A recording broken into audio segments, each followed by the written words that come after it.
what do you feel about the 5 paragraph essay? And you can talk about ChatGPT, but you also don't have to. I mean, just where do you kind of stand Okay. on the 5 paragraph essay? So I'm all about flexibility.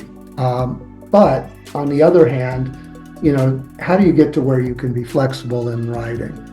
And so, on the one hand, you had this kind of 5 paragraph essay as being a way of, kind of like an introduction, 3 bodies, and a conclusion. And, clearly for some kinds of writing that will do the job. It's an organizational structure.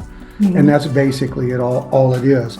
In the work that we do, let's say I'm going to use it with a younger kid. Let's say a child in second grade. As they're planning, we might encourage them, if they're trying to present a point of view, to generate multiple points of view, but then to make a decision about which are the best ones and make a minimum of 3. It could be 2, it could be 4, it could be 5. It's somewhat arbitrary in terms of what gets the job done, but what we're doing is presenting a structure as an initial jumping off place.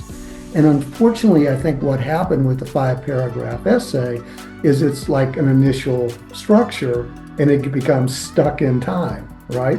So it's like a box, that you build for yourself, and all of a sudden you're closed in the box. Right. And so you're not using this, you're stuck in that box for this year, next year, the year after, and that's not progress as a writer. So where it may be useful as kind of an initial organizational structure, what we want students to do as they're learning it is go beyond it. It may be sometimes, maybe 2 paragraphs gets what you want done. Maybe it's 10, maybe it's 15. Maybe you look for other ways of structuring this.